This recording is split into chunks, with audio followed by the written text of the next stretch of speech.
pessoal, tudo bem com vocês? Voltei, estou aqui de novo e hoje eu vou falar para vocês um pouquinho sobre a Páscoa. A Páscoa está chegando, uma data comemorativa muito importante, não é só sobre chocolate, porém eu trouxe aqui para vocês uma explicação, um ensinamento sobre a Páscoa. A Páscoa que Deus deu como direcionamento lá no livro de Êxodos para o povo hebreu, né? Então, em Êxodo 12, lá no Antigo Testamento, Deus vai falar sobre a Páscoa para esse povo. O que essa Páscoa representa? Ela representa a salvação, ela representa a libertação. E é sobre isso que eu vou falar para vocês hoje. Lá no Egito tinha um povo escravo. Olhem aqui, deixei uma fotinha para vocês poderem acompanhar comigo a história. E esse povo era um povo sofrido, ele fazia o trabalho duro, o trabalho escravo, lá no Egito. E no Egito surgiu um novo rei que oprimia esse povo hebreu, que obrigava ao trabalho escravo, ao trabalho duro, né? E esse rei, esse novo rei, ele era o faraó, era ele quem governava o Egito. Olhem aqui a fotinha.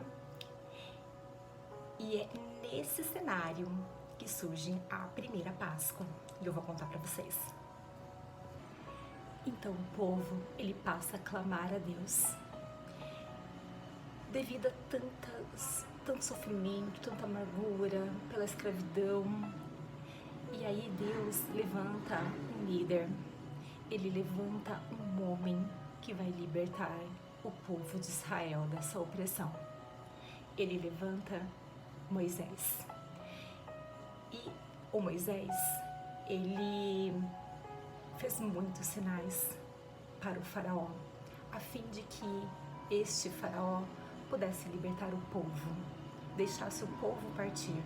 Mas o coração do faraó estava endurecido e ele não iria deixar o povo partir tão facilmente assim. Eis que Deus fala para Moisés que enviaria sobre o Egito 10 pragas. A primeira praga lançada sobre o território egípcio é que a água se transformaria em sangue. Toda a água, desde rio, lagos, toda a água se transformaria em sangue.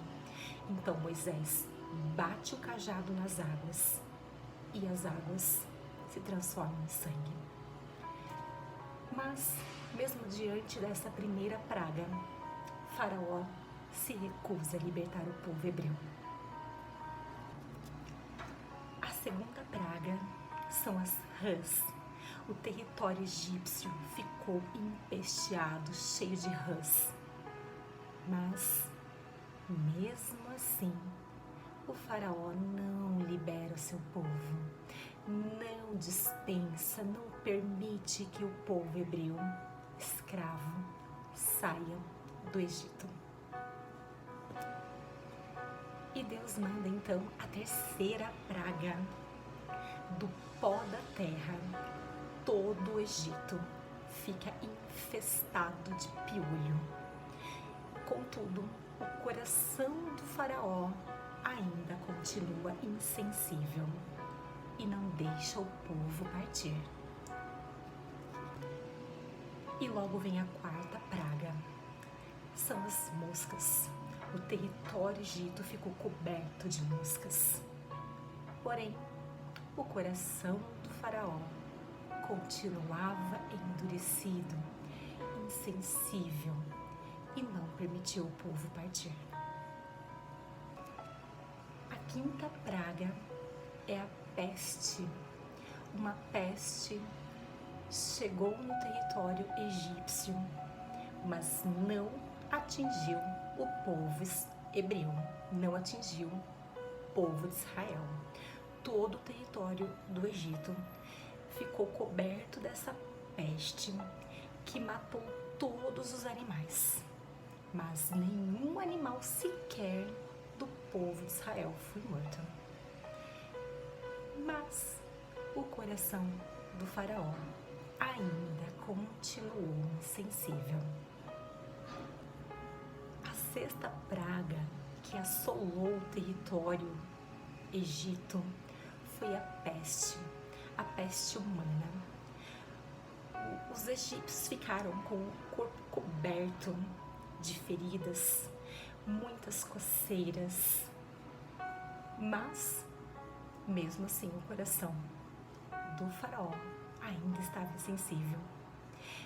E nenhuma sarna, nenhuma peste, nenhuma coceira chegou até o povo de Israel, somente no povo egípcio. A sétima praga veio do céu. O céu começou a escurecer, muitos raios, relâmpagos, trovões vieram sobre o território Egito e pedras de fogo caíram do céu e queimaram toda a plantação egípcia.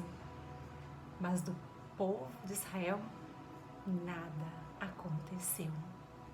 O território deles estavam intactos, mas o território Egito ficou totalmente destruído e queimado. Mas o coração do faraó ainda estava endurecido.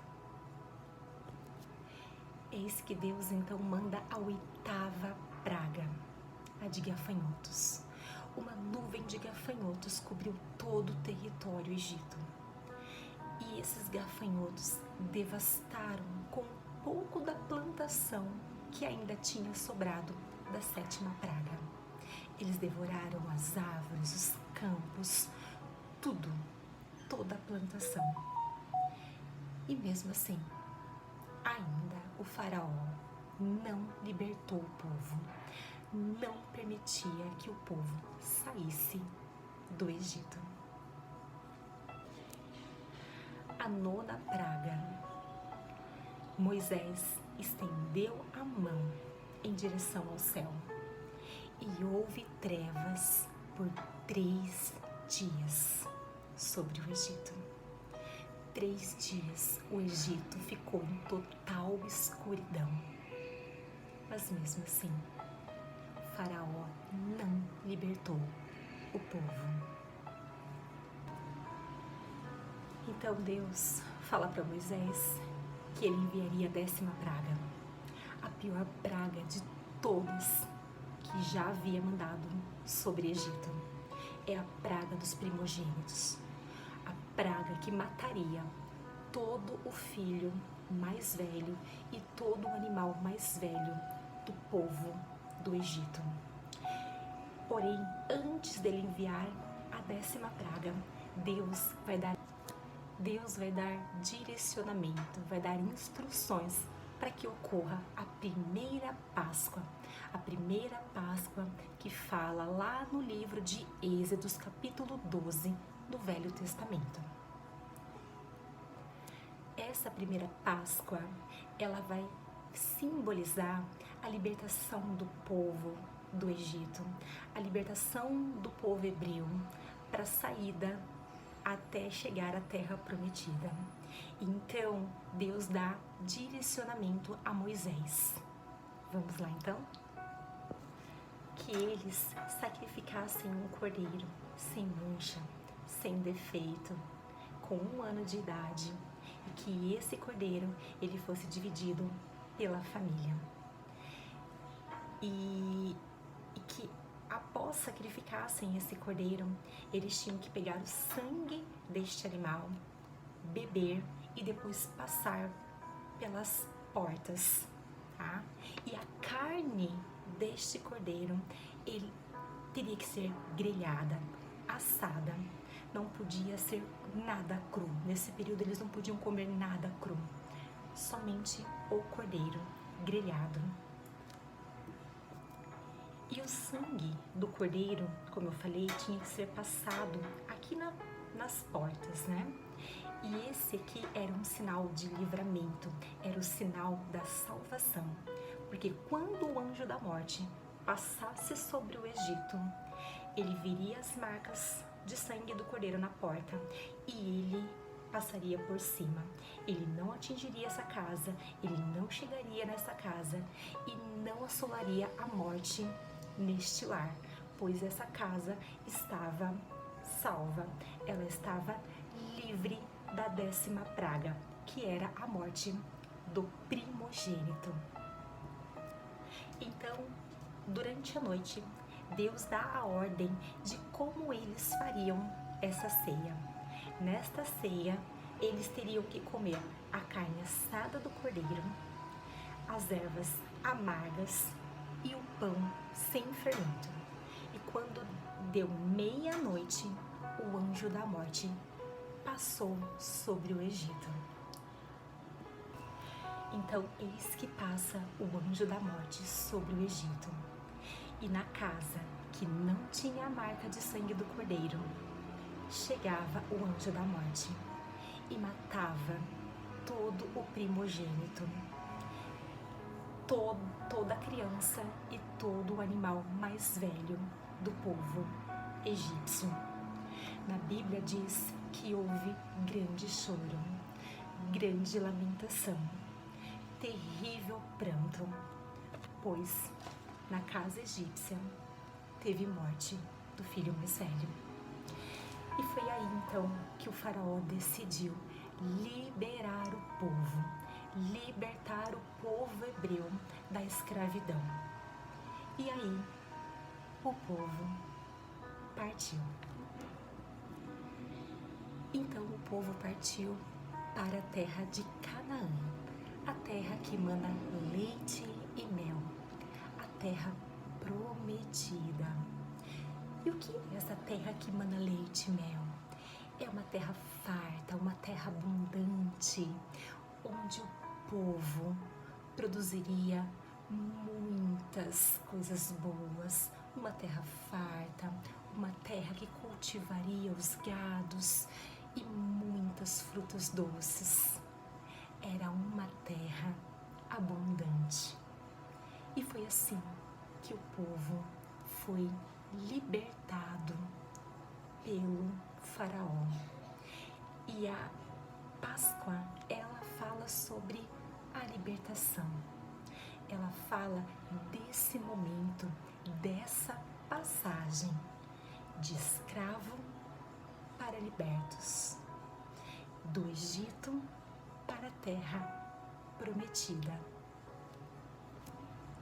E para finalizar, lá em Êxodo 12:11, diz assim, eu vou ler para vocês.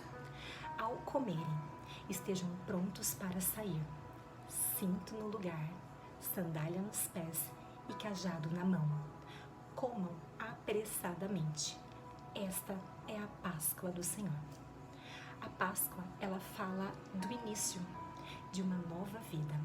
Como eu falei, da escravidão à libertação, da tristeza, da amargura para a alegria.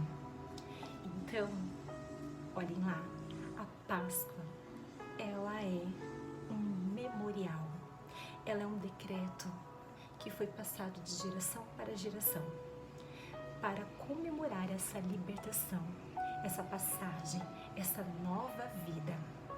Então, a Páscoa, ela significa passagem, essa passagem da escravidão para a terra prometida.